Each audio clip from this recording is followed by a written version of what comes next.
You are watching Access LaPorte County, Channel 97. Coming up next is November 13th, 2024 meeting of the LaPorte County Redevelopment Commission. You can find more information for this meeting by visiting www.accesslaportecounty.org. Good evening. We're going to call the LaPorte. Good evening. I'm going to once again call the LaPorte County Redevelopment Commission meeting to order for Wednesday, November 13th at 4 p.m. If everybody please stand for the pledge. Adam. I pledge allegiance to the flag of the United States of America and to the republic for which it stands, one nation, under God, indivisible, with liberty and justice for all. Roll call, Mary Jane. Adam Karoka, Present. Michael Rosenbaum, Present. Scott Cooley, Present. Tom Fath, Present. Randy Novak, Aye. Mark Parkman, Here. Rich Mrzinski, Present. Jennifer Farley. Present. Mr. President, you have a quorum. Thank you. Approval of tonight's agenda. Is there an addition, Matt?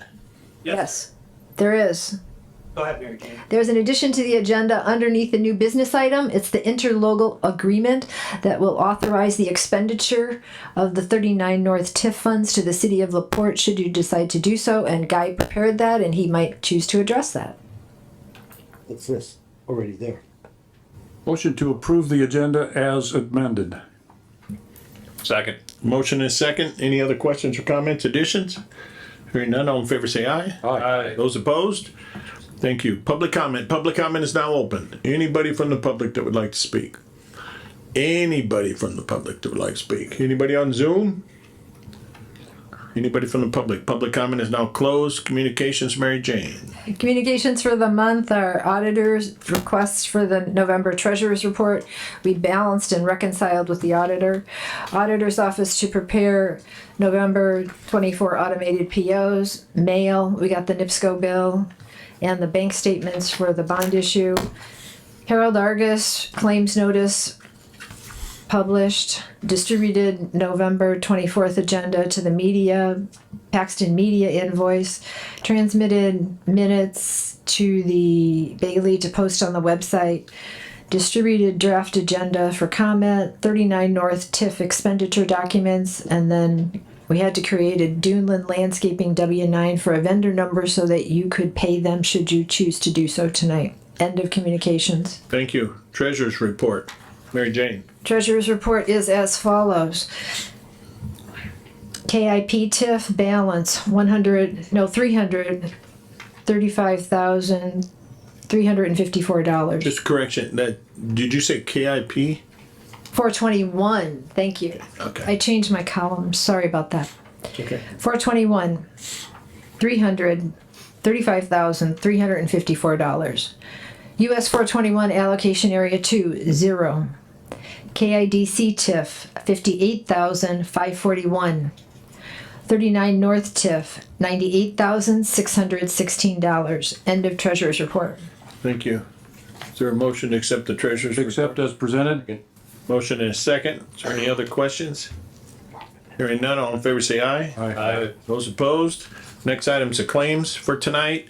KIDC TIF, we have MCR Partners, Guy DiMartino, and Sender Dalton for a total of $4,564.58. Motion to approve as presented. Second. Motion and a second. Is there any questions? Hearing none, all in favor say aye. Aye. Those opposed? Thank you. Next one is the 421 number 1 TIF is first we have MCR Partners, NIPSCO, Sender Dalton, and Duneland Landscaping. That is it's $1,490 to replace some trees that we planted earlier in the year and they died, and there was no warranty with the trees, and to make good with the people we agreed to replant them. They got planted probably about 4 weeks ago. It was a lady on 950 West, part of the sewer project, and part of our easement agreement was that we would supply her with trees, and unfortunately they died. I went out there and checked them myself. They were pretty dead. So, yeah, we got 3 new ones, and we got a warranty for 1 year. They're supposed to water them and maintain them. If they don't, they're not going to ask us for any more trees. Great. Thank you. So that claims out of that TIF total $3,754.58. Motion to approve. Second. Have a motion and a second. Is there any questions? Hearing none, all in favor say aye. Aye. Those opposed? Thank you. Next item is the 39 North. We got MCR Partners, the Herald Dispatch, and Sender Dalton for a total of $1,104.59. Motion to approve. Second the motion. We have a motion and a second. Any other questions or comments? Hearing none, all in favor say aye. Aye. Those opposed? Thank you. Just a quick question on the NIPSCO, that's $200, that's, Station. The NIPSCO bill was $85 I was this gonna month. say. So we just have. we Not advertised to high exceed, because not to sometimes exceed, we get right. some sort of surcharge and brings it up to like $100. Right. Thank you. Old business, 421 I-94, Matt Reardon. Thank you, Mr. Chairman, Commission members. We are finalizing the infrastructure passing the baton to Michigan City Sanitary, and we're working through a couple of remaining punch list items, making sure we're working cooperatively with Michigan City Sanitary to get it accomplished. So Mitch was kind enough to get the development team back together, including the contractor, our construction supervision engineer, and the city, so we can get all those resolved. So we're hoping to get that done and through by the end of this year. Making sure everybody's happy. Guy, is there anything you want to add? No, just know we've been working through it, right, Mitch? Yeah. Great. There's a punch list of I like know. 10, 11 things. Yeah. Good. All right, next item is KIP TIF update, Matt Reardon. At the allowance of the board, I sent a letter to purchase for the 0.33 acre easement adjacent to Hupp Road. I've not heard a response from the property owner as of yet. I called them on the phone. Probably call them one more time. From that point forward, I'll discuss with Guy DiMartino the most expeditious way to move forward and to get the easement just for the. So the board remembers that piece of easement has to do with the internal connections from CN and CSX, and it's like literally the last 0.33 acres of the entirety. JBC Rail has incurred the cost as they agreed to for when we submitted the Ready grant to cover that end, and of course Ed Limborg has did what he said and covered his end up to that point. I So believe the rail's right there on both sides. certainly is. Yep, Yeah. right there. Great. So we're going to work to resolve that as expeditiously as we can. As far as KIP, other items in KIP, there's 2 or 3 transactions that are looking in the park. I know one's pretty heavy industrial related to painting and propane tanks. It seems to be popular out there, tanks. That's one of the properties they're looking at is in the Midwest warehouse area. We continue to get leads. The other item that we've at the approval of the board have done was the phase 1 environmental for the property owned by the county, and we're going to review that document. It's part of a submittal to the EPA for a grant to do further study and cleanup at that location. We're going to continue to market that as a viable site for more industrial development. Of course, it has access to 2 rails, just like everything else there, and it's owned by the county. So we're going to continue to work through that process and get it done, and we've received authorization. That's all I have for KIP. Anybody else? No? How's progress of the survey for the road easements? There, you know what? He's not quite done yet. We want to get that wrapped up. Yeah. You know what I mean?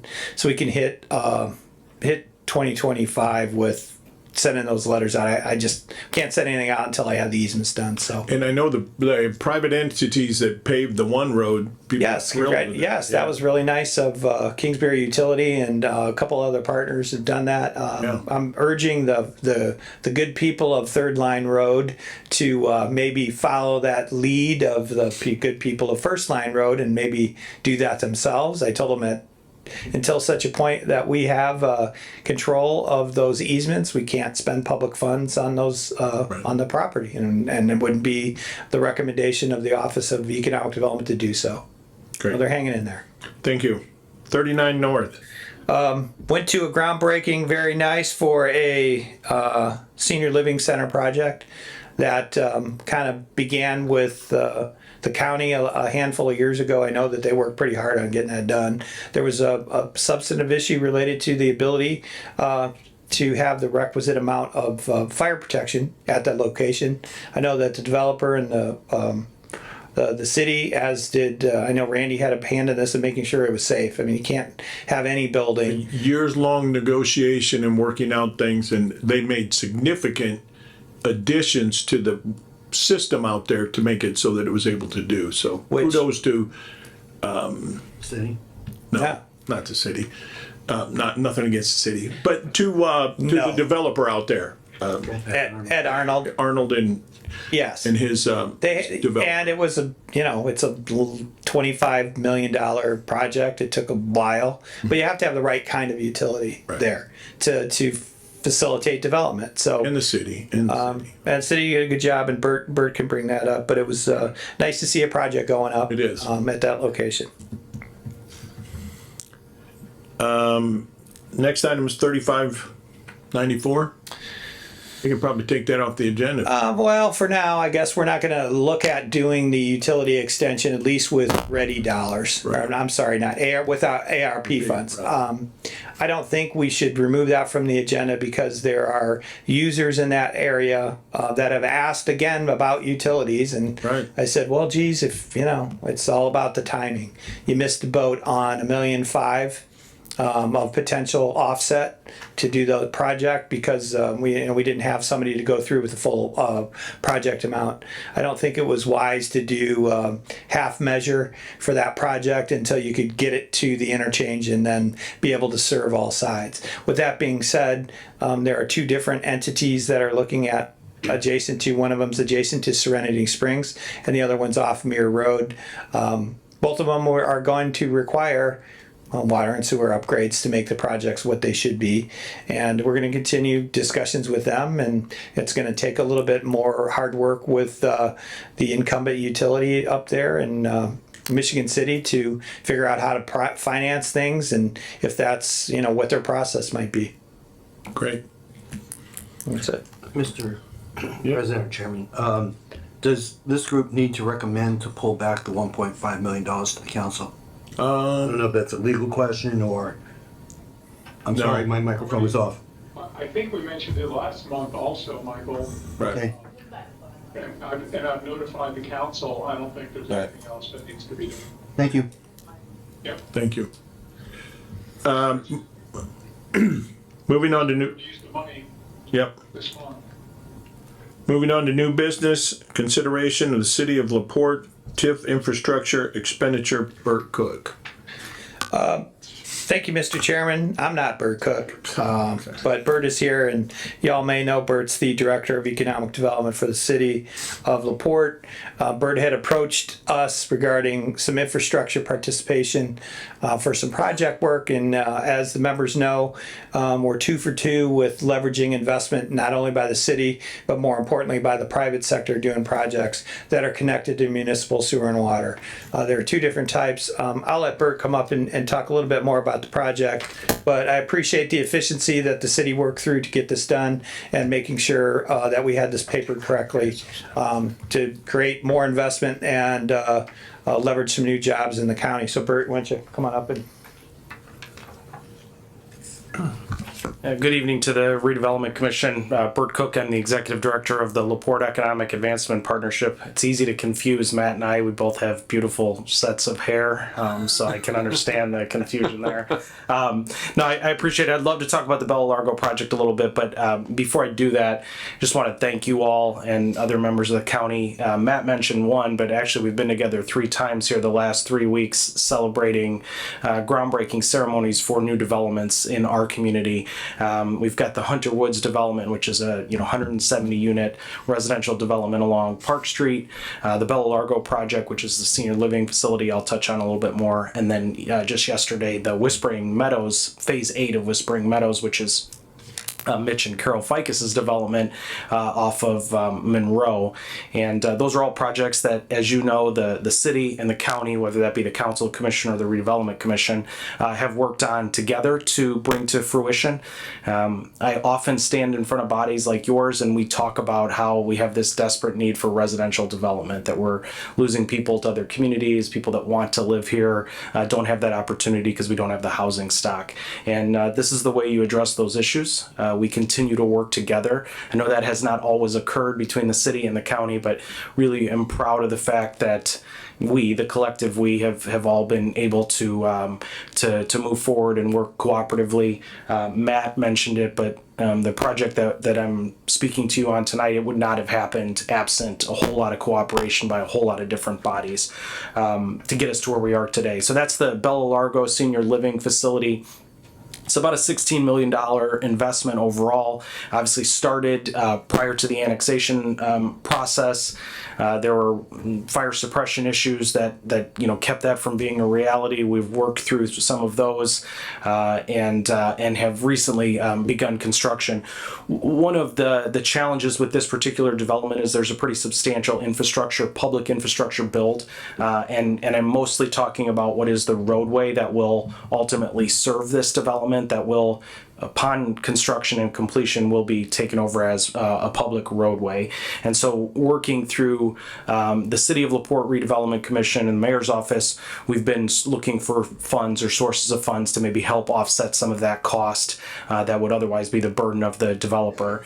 And in that process, we found some ARP funds that the city is willing to put into the project, about $134,000. And then Matt and I began discussing the potential for utilizing the TIF funds that you all have in your current TIF that will be that will end as we transition to the allocation area that's formed by the city, but being able to potentially put those funds to good use into this project. So that's what we're looking at tonight. I appreciate Attorney DiMartino and Attorney Hagenow, who is the Redevelopment Commission attorney for the city, working quickly to get this agreement drafted, and so you can get eyes on that. Happy to answer any particular questions you have, but the thought we have is to be able to put those 2 sources of funds into this project upon completion of the infrastructure by the developer, and then ultimately the city would take over that roadway once that's built. I think I didn't mention, but Holiday Construction is the general contractor on the project. They're someone that we have great familiarity with. I think you probably do too. I'm sure you've done projects with them over the years. So that's a great piece of this, to be able to see a local construction company actually working on the development. Great. Maybe I'll stop there. If you have questions, I'll try and answer those. Do you have any questions? So that road that's going back to this, when it's finished, will there be any other parcels off of that road, or is this road only for this? There's still other parcels available, I think. Yeah, I think there could potentially be other development. Yeah. As we sit here today, though, the road would only serve this development. Today, but there's other land available? Correct. Yeah. Anybody else have a question for Bert?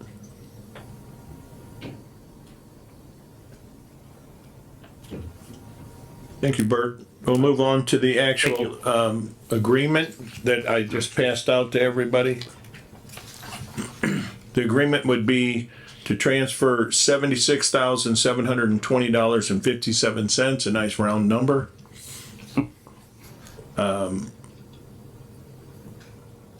What's your pleasure?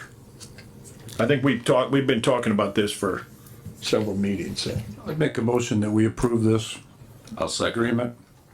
Motion by Rich, seconded by Mark. Any other questions or comments on that? Has everybody had a chance to look at it? Thanks for getting that out to us today. Appreciate it. Right. All those in favor say aye. Aye. Those opposed? Thank you. Next item is the, Matt, can you just, Yes. Can you just give us a quick update on, just so everybody understands, the way that TIF's gonna fade out, but since the Taxes are, in Indiana, taxes are paid in arrears. So what'll happen is once the certification date for the LaPorte City TIF kicks in, they'll reestablish the base year. So all the funding that was available that would show up in the 39 TIF that this board, as an example, used for public infrastructure at the location won't be available anymore. So all the overlapping taxing districts would get that distribution, which is what happens when you discharge a TIF. Now between when we talked about it, the annexation, Bert and his team began working on establishing their own economic development plan area and allocation area, which reset the base. So the growth that happened in the district will go to the overlapping districts, and then they'll establish a new going forward. So this going forward, the city would collect those funds and use it for the items permissible under the statute. And the county will no longer have an obligation to do that. But since taxes are in arrears, we're probably gonna collect next year. We would collect additional funds to next year because you pay in arrears. So, but obviously, Commissioner Parkman mentioned that there's other parcels out there, and I know that Bert and his team and Ed would certainly be it would be desirous for them to continue development opportunities in and around there, because now we have a senior living center and now we have a hotel, and there's some other properties back there. Right. And I would assume they're going to continue that opportunity. I just want to reiterate, as Bert stated, they've had 3 groundbreakings in the last 2 weeks, I think it was. So housing is very important in the county. Driving through down at Kingsford Heights down there, the housing that's going on down there, Michigan City has a housing development going on. So, and for the people that like to poo-poo everything, the housing development out there at Hunters is, yeah, they might be $300,000 or $400,000 houses, but people move up to those houses and then their starter homes become available. So it's not, everything isn't starter homes. I mean, there's move-up homes, and we have assisted living going on. We have starter homes down in Kingsford Heights and move-up houses down in Kingsford Heights. Very nice, and I mean, and there's a lot of places down there. And the same thing with Michigan City. So it's great to see the county and in all 3, Michigan City, LaPorte, and Kingsford Heights getting stuff done. So yeah, we keep it up. We might only be 3,000 units. Right. We still need a lot get more. Cracking on it a little bit. Now that that's very much true. But again, I think a key to how the development has happened is that it's orderly growth and development, and it's reliant on municipal water and sewer to make these cost effective, and for all those people that are concerned about density, it stops sprawl and it creates dense subdivisions instead of sprawled out properties over multiple farmlands. And so that's another reason why we continue to push for where are the utilities, where should they go, and then reaching out to the development community to make sure that they're aware of it. Right. Yep. And thank you. And the only other thing I just want to add, in the last 2 weeks, we toured the Westville Correctional Center, the construction site, the $1 billion project. It's the largest correctional facility project in the United States right now. And it is absolutely incredible how many, I can't remember, I think they said in a couple months they're going to ramp it up to 700 and some workers out there at one time. And majority of the workers are all coming within a 50-mile radius. And so it's incredible what's going on out there. The one thing that they did state, that the old facility, they estimated it's going to be $45 million to demolish, and they do not have any money to demolish it. So we'll see what happens with that. Will they be handing out hammers? Yeah. I got some ideas for I bet you. a different day. Definitely. So with that, is there any other business? Did you want to talk about our experience this morning, Mike, or do you want me? Go right. I'll go right ahead. So Mike and I went to Elkhart County to the, by Fort Wayne, actually almost in Fort Wayne. It's a big steel company there, Steel Dynamics, that's right. The mayor of Elkhart was there. He's the guy who's in charge of the US 30 coalition project. And actually the governor was there and the commissioner of IEDC. The governor kind of pretty much just saying, at the point now where we've actually got a drawing about how this is going to look, to kind of reaffirm them that he's on his way out. You know, all the good guys are leaving. To reaffirm the state's commitment to that project and how important it's going to be. It's a long, long time before it gets to us, but Mike and I wanted to at least be there to reaffirm Mayor Thalmer and also Governor Holcomb that LaPorte County is in, that we're still in, we're behind it, and we're helping with it. Mike is our appointed representative, goes to the meetings. In fact, you got a public hearing tonight in Wanata that Mike is on. So Definitely.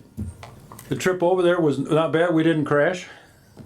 Didn't get any deer. I take it you Didn't even drove. see a deer.